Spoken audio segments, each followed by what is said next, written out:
Hey everyone, I'm Annika. And I'm Eugene, and we're the kids staff here at South Langley Church. On Sunday we learned how Jesus can change our lives, and we heard about how he changed the lives of 4 fishermen. Let's revisit what we learned on Sunday. One day, as Jesus was walking along the shore of the Sea of Galilee, he saw Simon and his brother Andrew throwing a net into the water, for they fished for a living. Jesus called out to them, "Come, follow me, and I will show you how to fish for people." And they left their nets at once and followed him.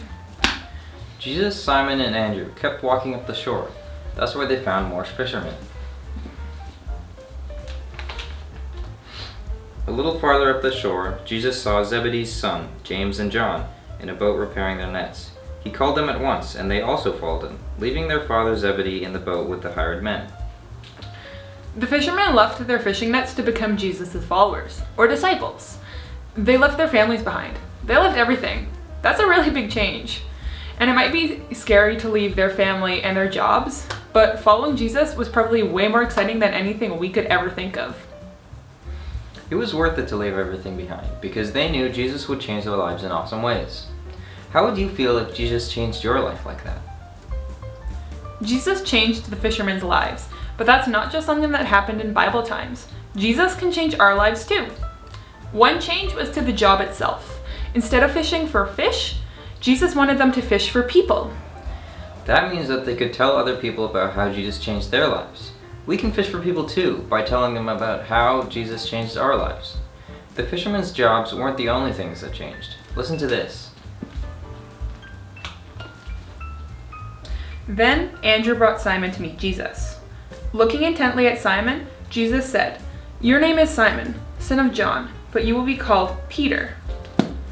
The name Peter means rock. Jesus changed the disciples' lives in ways far beyond their jobs and their names. He changed their lives in amazing ways. Later on, Peter and John healed a man who had never been able to walk. That's not something that they could do before they met Jesus. And Peter went on to preach bravely about Jesus even when it was risky. Jesus gave him courage. Jesus can change our lives in amazing ways too. The disciples believed in Jesus and followed him, and Jesus changed their lives. Peter, Andrew, James, John, and other people who followed Jesus fished for people so well that it began the church we're a part of today. We don't know what Jesus will do when we follow him, but we do know that he can change our lives in amazing ways. Let's do an experiment to learn more about how Jesus can change our lives. Okay, so we know Jesus can change our lives in many ways. So let's try something to show us how he can change our lives.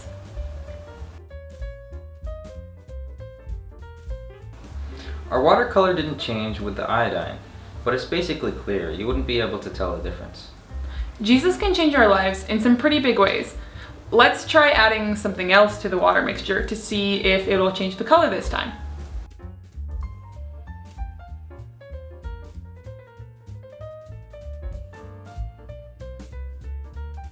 Jesus can change our lives in big and small ways. When we follow Jesus like the disciples did, it will be obvious that he's changing us. That's all we've got for today. Our question for you to discuss as a family this week is, how would you feel if Jesus changed your life like the way he did with the fishermen? Bye!